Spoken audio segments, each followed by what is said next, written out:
Hello everyone, I'm Professor Plink. I respond to various theological and ideological questions and claims from a rationalistic and naturalistic approach in an effort to give and explain the opposite viewpoint and help to balance the conversation. Before we get into today's video, special shout out to my most recent super thankers, Ferret Father 2000, James Lamica, Banana Slug 1951, Just 13 Rain, Martha V 4654, TWZRRPRZ, Shovelhead Steve 1172, and Piao Meow Nawa. Thank you all very much for your kind support of my channel. You are the happy heretical heathens helping hinder hideously hegemonic holier-than-thou halfwits. Thank you very much for helping me to continue to do what I do. And if you like what you see in this video and would like to help out the channel, make sure to subscribe and click the bell so you'll always be notified when new content comes out. And of course, like the video, maybe pump in a comment. All that goes a long way towards pleasing the future supreme intelligence destined to rule over all of human society, the YouTube algorithm, and keeping my channel motoring along. Now on to today's video. Today we're going to be checking out the channel Ponder Points and its lone video of any length, Proof Against Atheism New. I've seen this video being responded to by other counter-apologetics and skeptic channels, and this video is just so preposterously foolish that I couldn't stay away. This video is a great example of something that is fractally wrong. This is when someone isn't just wrong, they are wrong at every conceivable scale of resolution. Zooming in on any part of their worldview finds beliefs exactly as wrong as their entire worldview. So I had to get in on this because, seriously, dozens of responders could make videos about this attempt at an argument and not hit on all the ways this video screws the proverbial pooch. So let's settle in and avoid all drinks lest you guarantee multiple spit takes, get out our facepalm protection, and listen to Ponder Points start us off on why atheism is wrong. So what say you, friend? Hi everyone, this is a proof against atheism.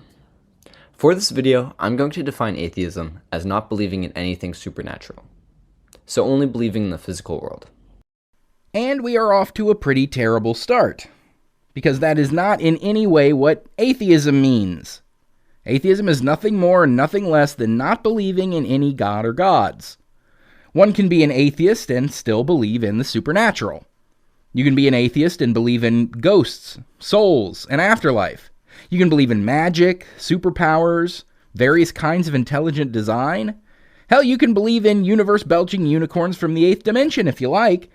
As long as you don't believe in any gods, you count as an atheist.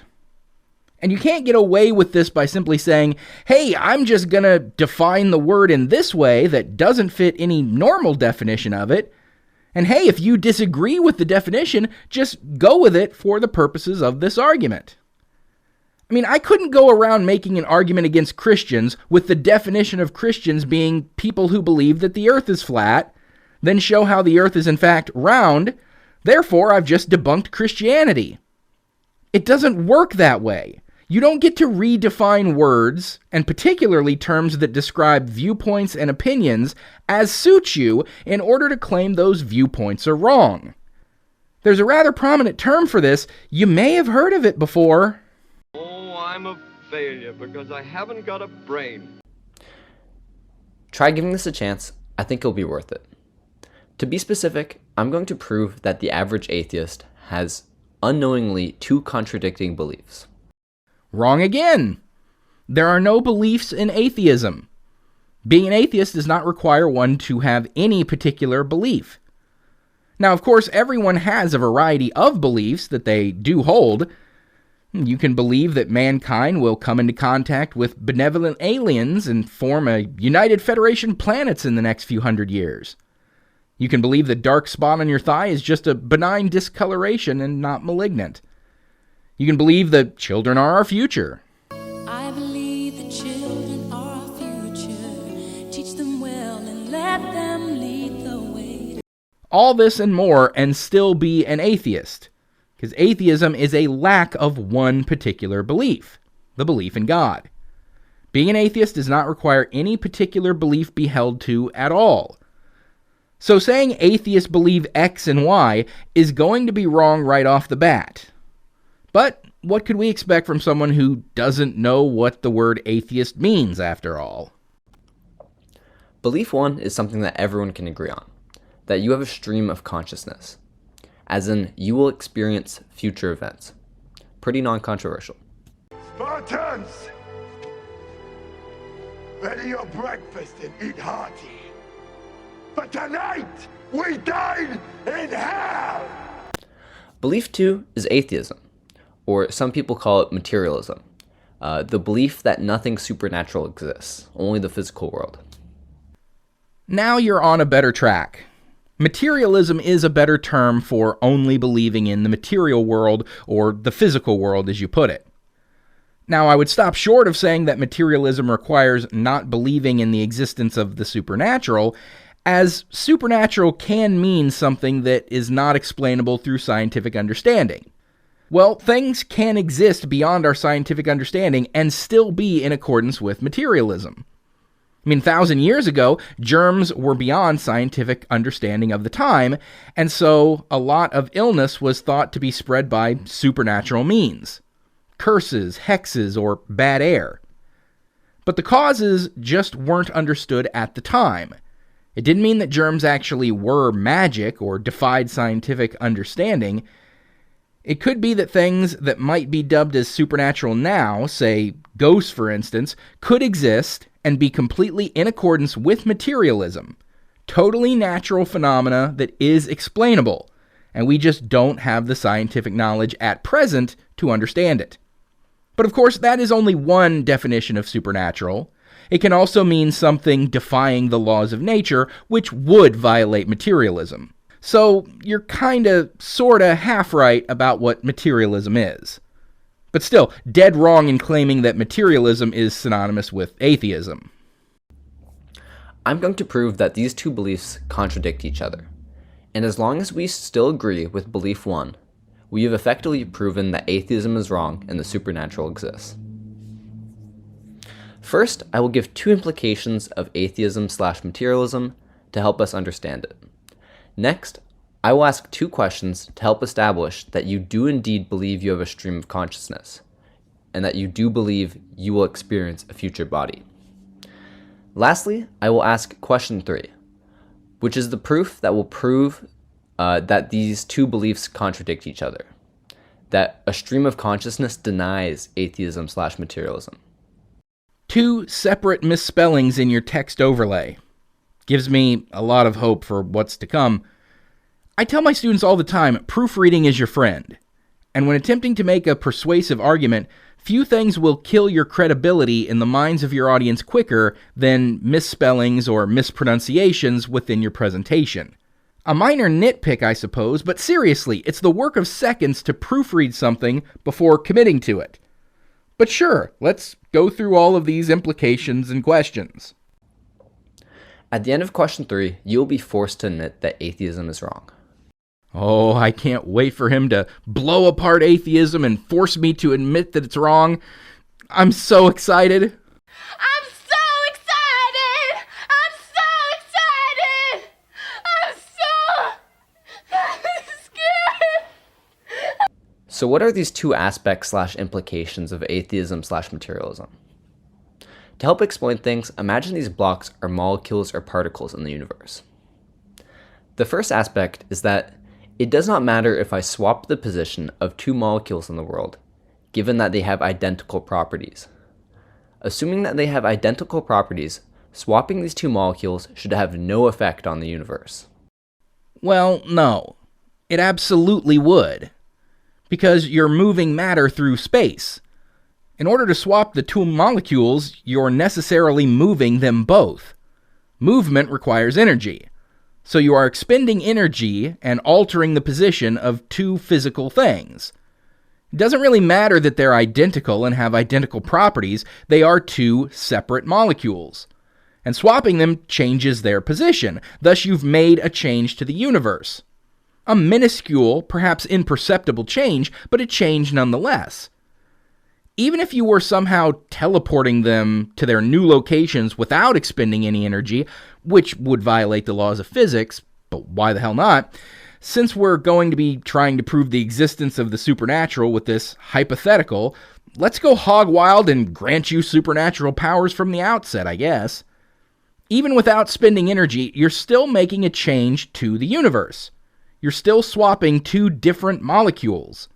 Just because there's no discernible effect on the universe doesn't mean that no change was made. Let me say this again.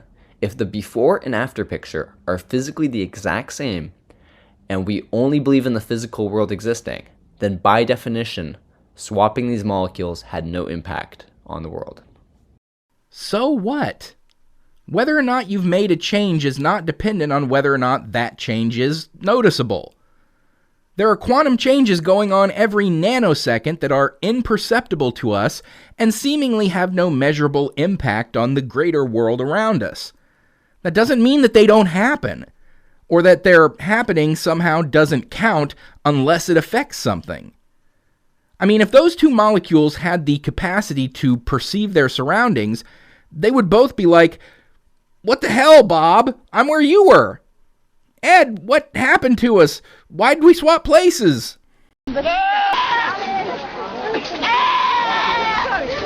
Why are we only talking about this swap in terms of its impact on the universe around us? That's not materialism. Materialism does not posit that anything that doesn't seem to affect anything doesn't count as happening at all in a material universe. You moved two molecules. You changed things. You have altered the universe, impact or not. Aspect 2. Temporarily deconstructing anything into its molecular components, then reassembling it back together, does not directly have any long-term impacts on the object/being. If the object is physically the exact same with or without deconstruction/reconstruction, then there is no impact. Again, that doesn't really matter. It doesn't mean that the deconstruction didn't happen. Yeah, maybe we should. You're hurting me. Let go.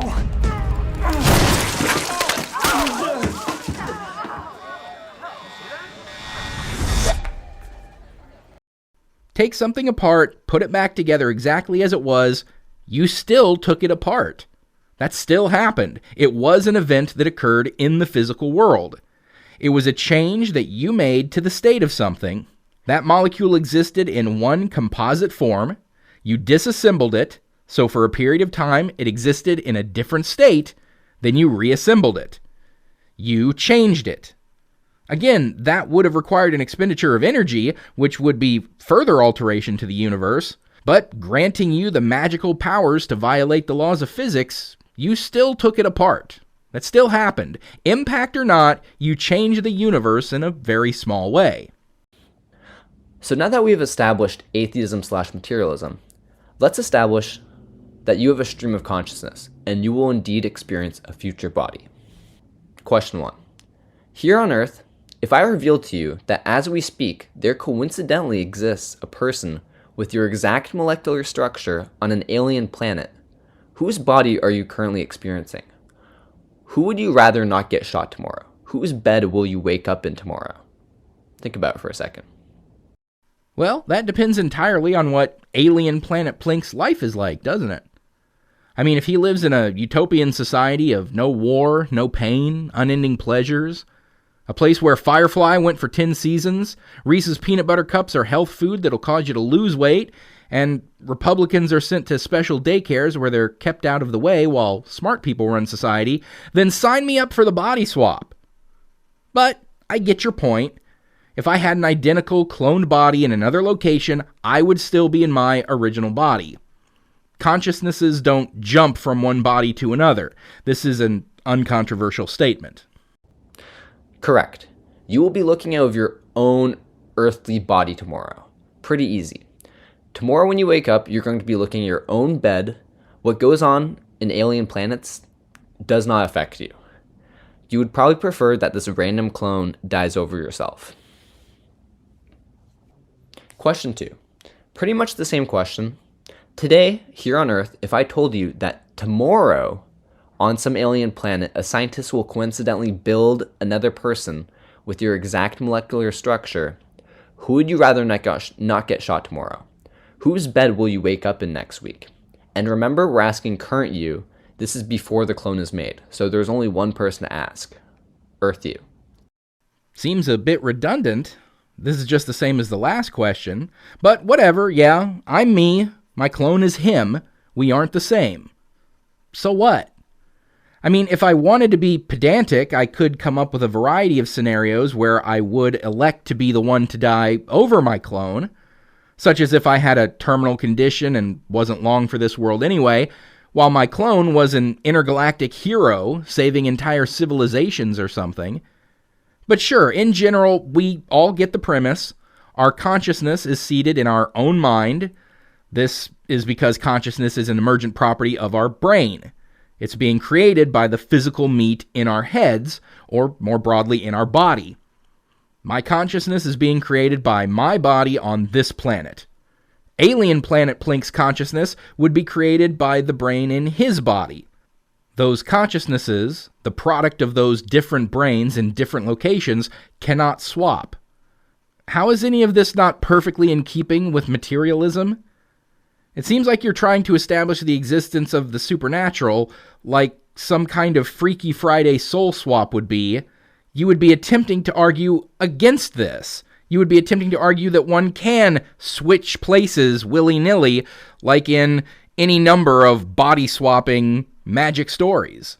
Alright, now that we've established that you do indeed have a stream of consciousness and will experience a future body, and we've also laid out the two aspects of atheism/materialism, now we can do question 3. This is the important one. This one will prove atheism can't be true. It will prove that these two past ideas contradict. Question 3. Okay, imagine we were to do an experiment tomorrow. This will be you.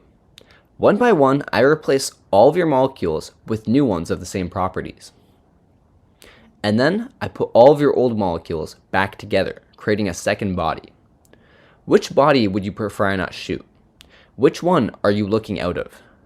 Whose bed do you wake up in tomorrow? This depends, because this, more or less, really happens to us. Not in your magic hypothetical, but in reality. Depending on the study, most of the atoms in our human body are replaced every 5 to 7 years. 98% of all the atoms are replaced after just 1 year. So, in a very literal sense, you are not the same atoms and the same body that you were at this time last year. You've shed off almost all of those cells, all of those atoms, and replaced them with new ones. Now, what if all of those atoms that you've discarded could be collected and reassembled into a different body? Which would your consciousness be housed in? Which one would be producing your specific consciousness? Well, I'm not exactly sure. Given how you set up the scenario, you said that you would replace the atoms of my body one at a time, one by one.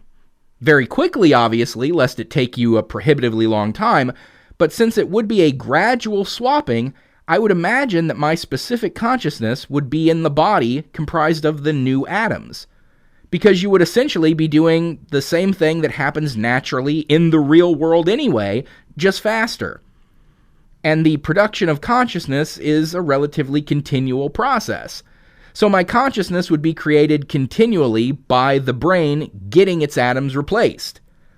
Then when you reassemble all the old atoms into a new, identical body, that would be my clone, and it would have a different consciousness that would diverge from mine from the moment it was separated into a new body.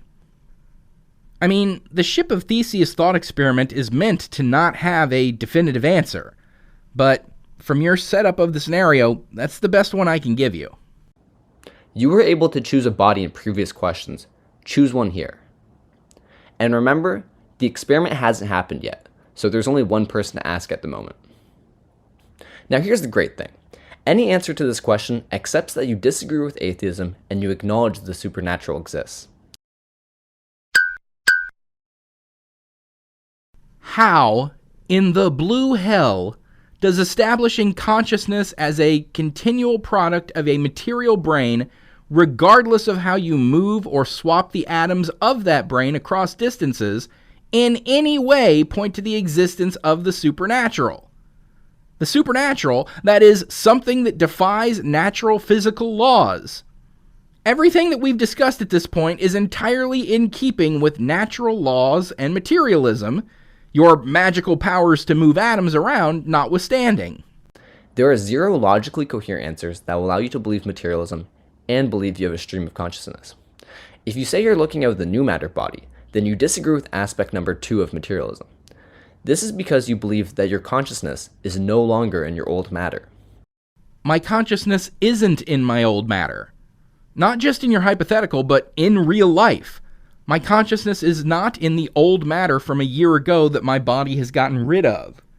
How does this disagree with aspect 2 of materialism? Well, your concept of materialism anyway. Your second aspect of materialism was that deconstructing and reconstructing has no impact on the universe. But as I said, you've still made a change. Deconstructing and reassembling something fundamentally changes it. There was a period of time where it was disassembled. And since we've established consciousness as being produced by the brain, when you take the brain apart, it stops consciousness and thus alters it. Remember, your argument about materialism was concerned with how imperceptible changes don't impact the universe, as if that mattered to whether or not a change has been made to it. Assuming that they have identical properties, swapping these 2 molecules should have no effect on the universe. So your explanation of materialism was concerned with the change's impact on the world external to the thing being changed.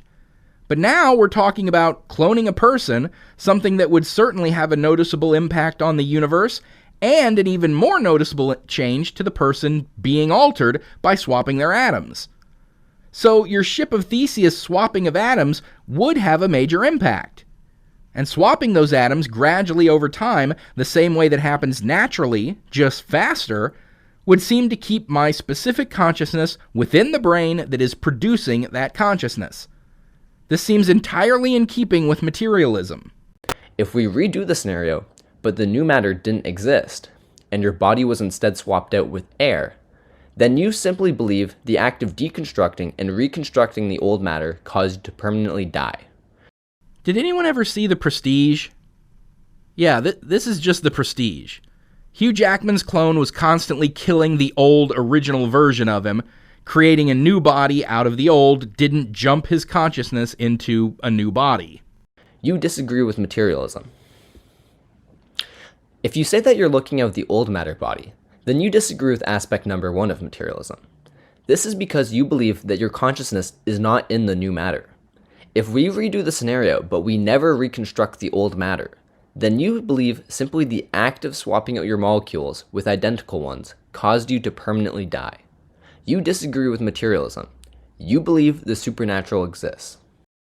None of this is correct. None of this is against materialism, and absolutely none of this in any way proves the existence of the supernatural. I mean, for starters, none of this is possible. It's all predicated on being able to do things that are impossible. This whole atom swapping thing, if it could be done in the first place, it would be a supernatural power and a supernatural process. So why not just use this process, this atom swapping, to justify the existence of the supernatural?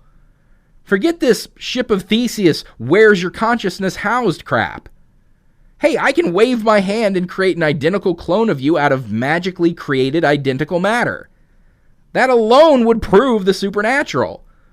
So you really can't concoct a thought experiment that requires the existence of the supernatural to exist in order to prove the existence of the supernatural. This argument would basically fall under the begging the question fallacy. This is where the conclusion is assumed in one of the premises. The premises of your argument require supernatural abilities to exist in order to conclude that the supernatural exists. So the whole thought experiment is a moot point. But attempting to give you every benefit of the doubt, it's just an indefinite answer to where you think your consciousness would be housed. In the new brain or the old brain. Either one is plausible because it has to be in one or the other, or potentially neither one. You could posit that the act of swapping your atoms to another cloned body would effectively kill you, and both versions of your body would awaken with different consciousnesses that are separate from the one you started with. It would kind of be like claiming that me that existed last year is dead, and I am just a different consciousness that stemmed from that previous me. But the important thing is that whatever your answer to this thought experiment is, none of them are not in keeping with materialism. Whether I think I would be in my new body, in my old body, or dead altogether, it's all a question of which brain is producing what I experience as my consciousness. And consciousness being produced by a brain is totally in keeping with materialism, regardless of the impact swapping atoms might have or not have on the universe at large. I call this the molecular doppelganger dilemma. Regardless of your answer, you disagree with atheism. That's because all of the answers disagree with atheism. I still don't believe in the existence of a God, which this entire video doesn't even attempt to address. You know, it really seems like you just glommed onto the word atheism for the purposes of this video because atheism is a more well-known, or one might say, a bit sexier term than materialism. People see the word atheism in the title of a video, and they're going to be more prone to click on it than if you had titled the video Proof Against Materialism. Basically, it seems like you were just after clickbait. This video has nothing to do with atheism at all. And even though it's really attempting to argue against materialism, it gets that wrong too. Now, not to get too personal on the video's creator, but they do sound rather young. And this whole line of thinking strikes me very much like the musings of a kid who comes up with an idea that is rather pedestrian, but they think it's crazy profound because they thought it up themselves, not recognizing the significant flaws with the basic premises. I remember when I was a kid, I came up with an idea that seemed so smart to me. I thought we could solve all energy problems by just making generators that would use a small percentage of the electricity that they produced to keep themselves running. And then the excess electricity could be used and it would effectively run forever. This was, of course, before I was aware of the law of conservation of energy, that energy cannot be created nor destroyed, only converted from one form to another. My dad had to break my illusion and tell me that a generator can never create more energy than it's using. I didn't understand some basic realities of the universe that invalidated my idea. Sort of like this person, who doesn't understand what consciousness is and how it's produced by a brain. Or how physical material like our bodies are replaced all the time, and this doesn't violate materialism. Or how a discernible impact on the universe doesn't change the fact that you change something when you alter it. Or how you can't use non-existent supernatural powers to prove the existence of the supernatural. Or, what atheism even is. So Ponder Points is wrong at every turn here. Every aspect of this argument is flawed in one way or another. It's not an uninteresting thought experiment, I'll give them that. I mean, after all, this kind of hypothetical has been a staple of science fiction for years. It's been the subject of Star Trek episodes, Outer Limits episodes, movies, novels, etc. Which further goes to show the childish nature of the argument itself. The whole video comes across like this person thinks that this is the first time this idea of cloning and consciousness and who is the real you has ever been come up with. I mean, if anyone had thought of it before this person, then people would have abandoned materialism and atheism by now. But yeah, even Marvel put this idea into the MCU in recent years. This isn't some new idea here. This is old hat. And it's never been any kind of a challenge to materialism, and certainly never to atheism. If anything, this line of thinking cements consciousness as an emergent property of the brain, and not some ethereal spirit that exists separate from the physical body at all in the form of a soul. Whether your consciousness is in your new body, or in your old, or in neither, it is still an emergent property of some brain. And nothing anywhere in this argument even hints at the possibility of that consciousness existing absent of a brain, which would be required to prove it as separate from the body and a supernatural existent thing. Basically, this thought experiment looked at logically would only further the idea of consciousness being dependent on matter and the physical universe. So it could only serve to further point towards materialism, not away from it. Which is what typically happens with science fiction fans who encounter this old school idea. But, hey, what does any of this have to do with whether or not a God exists? Nothing whatsoever. So, okay, then atheism remains unscathed. Completely not even dealt with by this argument at all. And so that is where we'll end things for today. So thanks for watching, everyone. Don't forget to like this video, comment, and subscribe so you'll always be notified when a new video comes out. Until next time, I'm Professor Plink, reminding you to keep striving for greater understanding. It's the best way to get wherever you want to go.